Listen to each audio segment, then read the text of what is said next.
வணக்கம். இந்த வீடியோவில் வந்து பார்த்தீங்கன்னா கடந்த வாரம் வந்து பார்த்தீங்கன்னா கென் கருணாஸின் இயக்கத்தில் வந்து வெளியாகி இருக்கின்ற ஜூத் திரைப்படத்தினுடைய திரை விமர்சனத்தை தான் வந்து இந்த வீடியோவில் வந்து பார்க்க போகிறோம். வாரங்கள் வீடியோக்களை வந்து பார்ப்பதற்கு முதல் ஒரு விஷயத்தை வந்து சொல்லிடுறேன். ஒரு திரைப்படத்தில் வந்து பார்த்தீங்கன்னா இரண்டு பாதிகள் வந்து இருக்கும். முதல் பாதி, இரண்டாம் பாதி என்று ரெண்டு பாதி இருக்கும். அதில் வந்து பார்த்தீங்கன்னா ஒரு படத்தின் முதற் பாதி வந்து ரொம்ப ரொம்ப சுமாராக இருந்து இரண்டாவது பாதி வந்து பார்த்தீங்கன்னா சூப்பராக வந்து முடிச்சிருந்தாங்கன்னா அந்த திரைப்படம் வந்து நல்ல படம் என்ற ஒரு மைண்ட் செட் வந்து வந்துடும்.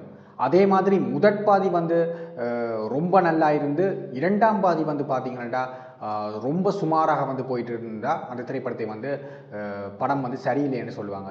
ஏன் இந்த விஷயத்தை வந்து இதில் நான் சொல்கிறேன்டா, இந்த திரைப்படத்தை வந்து இதுக்கு ஒரு சம்பந்தம் இருக்குது. அதை நான் உங்களுக்கு கடைசியில் வந்து டீட்டெயிலாக வந்து சொல்கிறேன். இப்போ வாருங்கள் கென் கருணாஸ் இயக்கத்தில் வந்து வெளியாகி இருக்கின்ற ஜூத் திரைப்படத்தினுடைய திரை விமர்சனத்தை வந்து பார்த்து விடுவோம். ஜூத் இந்த திரைப்படத்தின் ஸ்டோரி லைன் வந்து பார்த்தீங்கன்னா ஹீரோ பிரவீன், அதாவது கென் கருணாஸ் வந்து பார்த்தீங்கன்னா ஸ்கூலில் வந்து பார்த்தீங்கன்னா ஒரு கேங்கோட சேர்ந்து கலாட்டா செய்கிறது, குளப்படி செய்கிறது என்றதில் வந்து மும்முரமாக வந்து இருக்கிறார். அதே நேரம் ஸ்கூலில் வந்து படிக்காமல் எப்படியாவது ஒரு பிள்ளையை வந்து லவ் பண்ணி லைஃப்பில் வந்து செட்டில் ஆகிடணும் என்றதில் வந்து குறியாக வந்து இருக்கின்றார். அப்படி இருக்கிற ஹீரோக்கு வந்து பார்த்தீங்கன்னா வீட்டில் அவர் மீது உயிரையே வந்து வைத்திருக்கின்ற ஒரு அம்மா, அதே மாதிரி அவர் மேலே எப்போவுமே ஒரு கான்ல இருக்கிற அப்பா, இப்படியான ஹீரோ வந்து பார்த்தீங்கன்னா ஸ்கூலில் அவர் நினைத்த மாதிரி ஒரு பெண்ணை வந்து காதலித்து செட்டில் ஆனார, அவருடைய பள்ளி வாழ்க்கையில் என்ன ஆச்சுது என்றதை வந்து சொல்கிற திரைப்படம் தான் இந்த ஜூத் திரைப்படம். இந்த திரைப்படத்தினுடைய முதல்ல ப்ளஸ்களை வந்து பார்த்துருவோம். இந்த திரைப்படத்தில் ப்ளஸ்ன்னு பார்த்தீங்கன்னா இந்த திரைப்படம் வந்து பார்த்தீங்கன்னா இந்த திரைப்படத்தில் நடித்த கேரக்டர் செலெக்ஷன்கள் வந்து மிக மிக சிறப்பாக வந்து அமைந்திருந்தது. கென் கருணாஸ், அதே மாதிரி நடித்த 3 ஹீரோயினிமாராக இருக்கட்டும், குறிப்பாக வந்து ஹீரோயினி மூவரில் வந்து பார்த்தீங்கன்னா அனிஸ்மாவுடைய கேரக்டர், அதே மாதிரி அம்மாவாக நடித்த தேவதர்ஷினி மற்றும் அப்பாவாக நடித்த சுராஜ், அதே மாதிரி ஸ்கூல் பிரின்சிபலாக வந்து நடித்த நளினி போன்ற எக்ஸ்பீரியன்ஸான கேரக்டரோட வந்து நல்ல எக்ஸலண்டான ஒரு கேரக்டர் செலெக்ஷனை வந்து பண்ணியிருக்கார். படத்தில் இருக்கிற ஒவ்வொரு கதாபாத்திரங்களும் மிக சிறப்பாக வந்து தேர்வு செய்யப்பட்டு அவர்கள் அந்தந்த கேரக்டரில் வந்து சூப்பராகவே வந்து நடிச்சிருக்கார்கள். பாதி இவர் வந்து நல்ல எக்ஸ்பீரியன்ஸான நல்ல கேரக்டர் ஆர்டிஸ்ட்டை வந்து படத்தில் வந்து கொண்டு வந்த காரணத்தினால வந்து பார்த்தீங்கன்னா படத்தில் வந்து பாதி மேலே அதிலேயே வந்து முடித்து விட்டார். ஸோ அந்த லெவலுக்கு பார்த்தீங்கன்னா கேரக்டர் வந்து ரொம்ப கேரக்டர் செலெக்ஷன் இந்த திரைப்படத்துக்கு வந்து பக்காவாக வந்து அமைந்திருந்தது. அது ஃபர்ஸ்ட் ஆஃப் ஆல் ரொம்ப சூப்பராக வந்து அமைந்திருந்தது. அதுவும் குறிப்பாக வந்து கென் கருணாஸுக்கு அம்மாவாக வந்த தேவதர்ஷினுடைய கேரக்டர் மிக சூப்பராக இருந்தது. முதற் பாதியில் ரொம்ப காமெடியாகவும் ஒரு இதாக வந்து காட்டிவிட்டு செகண்ட் ஹாஃபில் வந்து அவங்க வந்து இன்னொரு பரிணாமமான எமோஷனல் இதில் வந்து நடிப்பதாக இருக்கும். 2 பரிணாமங்களையும் வந்து பார்த்தீங்கன்னா மிகச் சிறப்பாக வந்து நடிப்பில் வந்து எக்ஸலண்டாக வந்து கொண்டு வந்திருக்காங்க. சூப்பராக வந்து தேவதர்ஷினி நடிச்சிருக்காங்க.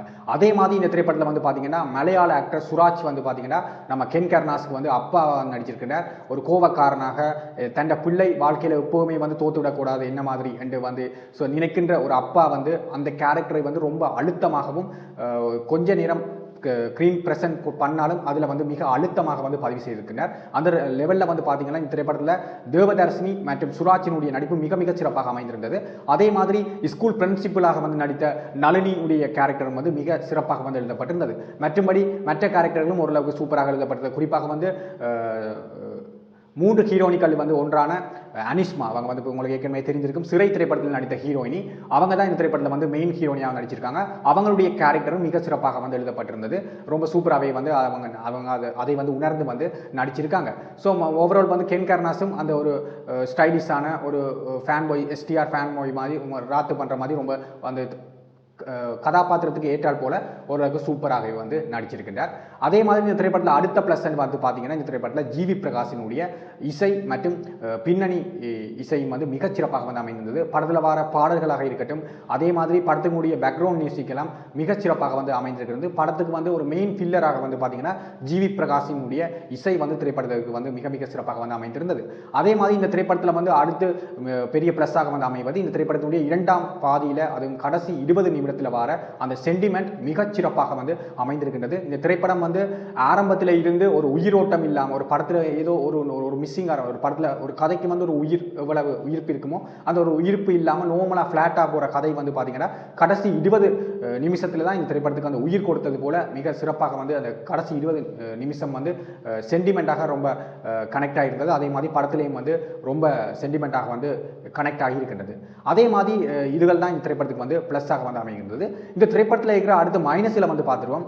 திரைப்படத்துக்குள்ள மைனஸ் நான் ஏற்கனவே சொன்ன மாதிரி தான். இந்த திரைப்படத்தில் கடைசி 20 நிமிடங்கள் மட்டுமே வந்து படத்தில் வந்து ஏதோ மெயின் கதைக்குள்ள வந்த மாதிரி இருந்துச்சு. மற்றும்படி அந்த முதற் பாதியாகவும் அதே இரண்டாம் பாதியில் முதல் 20 நிமிடங்களும் வந்து பார்த்தீங்கன்னா வெறுமனே வந்து ஒரு சினிமேட்டிக்கான லவ் மற்றும் நண்பர்களுடைய கலாட்டாக்கள் அப்படி ஃபன் மாதிரி அப்படி போகிறாங்க. பட் அது கூட இதுவரை நிறைய திரைப்படங்களில் பார்த்து பழகி போன ஒரு இதாக இருப்பதால் அந்த திரைப்படம் எங்களுக்கு லைட்டாக வந்து சில பேருக்கு வந்து சலிப்பை ஏற்படுத்தும். சில நேரம் அப்படியான காமெடியில் கூட நீங்கள் சில நேரம் உங்களுக்கு இரிட்டேட்டிங் பண்ணுற மாதிரி கூட இருக்கும். ஸோ அது இந்த திரைப்படத்தில் வந்து ஒரு மைனஸாக இருக்குது. படத்தில் ஸ்டார்டிங்கில் இருந்து ஒரு கிளைமேக்ஸ் 20 நிமிஷத்துக்கு வரை மட்டும் படம் கொஞ்சம் டல்லாகவே போகுது. இந்த இடத்துலையுமே வந்து ரொம்ப என்கேஜிங்காக வந்து இல்லை. குறிப்பாக அது வந்து ஒரு பெரிய ஒரு மைனஸாக வந்து அமைந்திருந்தது.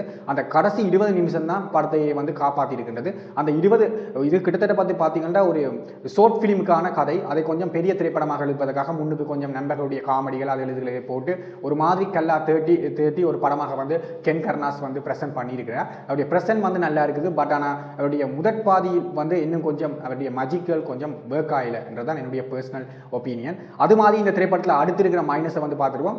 ஜிவி பிரகாசனுடைய பின்னணி இசை மற்றும் பாடல்கள் வந்து நல்லா இருக்குன்னு சொல்லியிருந்தேன். அதுதான் இந்த திரைப்படத்தில் இன்னொரு மைனஸாக வருது. படம் வந்து பார்த்தீங்கன்னா வெறுமனே 2 மணித்தியாலும் 10 நிமிடங்கள் தான் படம் ஓடுது. ஆனால் இந்த திரைப்படத்தில் வந்து பார்த்தீங்கன்னா ஒவ்வொரு 5 நிமிடத்துக்கு ஒவ்வொரு பாடல்கள், அதுவும் ஒரு அரவாசி பாடல்களை போட்டு கட் பண்ணுறது, அந்த பாடல்கள் வார பிளேஸ்மெண்ட் பார்த்து பார்த்தீங்கன்னா ரொம்ப இரிட்டேட்டிங் பண்ணுற மாதிரி இருக்கும். அந்த பாடல்கள் வருவதற்கான பிளேஸ்மெண்ட் இல்லாமல் சும்மா அங்கங்கே வச்ச மாதிரி இருந்துச்சு. அந்த வகையில் பார்க்கும்போது அதுவும் ஒரு மாதிரி இந்த திரைப்படத்துக்கு வந்து ஒரு மைனஸாக வந்து அமையுது. அடுத்து இந்த திரைப்படம் வந்து பார்த்தீங்கன்னா இந்த திரைப்படத்தில் வந்து ஒரு ரியாலிட்டி வந்து மிஸ்ஸிங் ஆகிற மாதிரி இருந்துச்சு. ரொம்ப சினிமேட்டிக் ஓவராக வந்து பண்ணிட்டாங்களோ என்ற மாதிரி இருந்தது. நிறைய இடங்களில் வந்து கனெக்ட் ஆகாமல் போயிருந்து லாஜிக் மீறல்களும் சில இடங்களில் எட்டி பார்க்க தான் செய்கின்றது.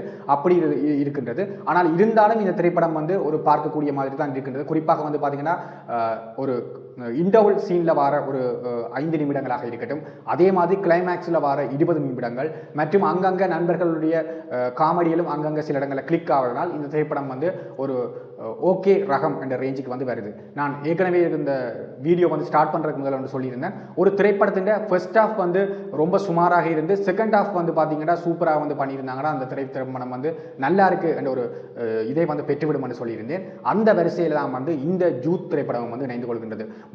ரொம்ப ரொம்ப சுமாரான ஒரு முதற் பாதியும் இரண்டாம் பாதியில் ஒர்க் அவுட் ஆகிற கிளைமேக்ஸில் ஒர்க் அவுட் ஆகிற அந்த சென்டிமெண்ட்டும் சேர்ந்து வந்து பார்த்தீங்கன்னா படத்தை வந்து ஒரு வர்த் வாட்ச் அந்த மாதிரி ஒரு கேட்டகரியில் வந்து வருது. கண்டிப்பாக ஒன் டைம் வந்து பார்க்கலாம். பட் இந்த திரைப்படத்தை தனியாக பார்ப்பதை தாண்டி உங்களுடைய நண்பர்களோட ஃபேமிலியோட கொஞ்சம் நிறைய பேரோட சேர்ந்து போய் பார்த்தீங்கன்னா இந்த திரைப்படத்தை வந்து ஃபன் பண்ணி ஓரளவு பார்க்கக்கூடிய மாதிரி உங்களுக்கு ஒர்க் அவுட் ஆகும்னு நினைக்கிறேன். மற்றபடி இந்த திரைப்படம் வந்து பார்த்தீங்கன்னா என்னை பொறுத்த வரைக்கும் இது ஒரு ஓடிடியில் பார்க்கக்கூடிய ஒரு அளவுக்கான ஒரு திரைப்படம் தான். படத்தில் பெருசாக எதுவும் இல்லை. பட் ஆனால் ஒன் டைம் ஒரு பார்க்கக்கூடிய ஒரு திரைப்படமாக இருக்கும்.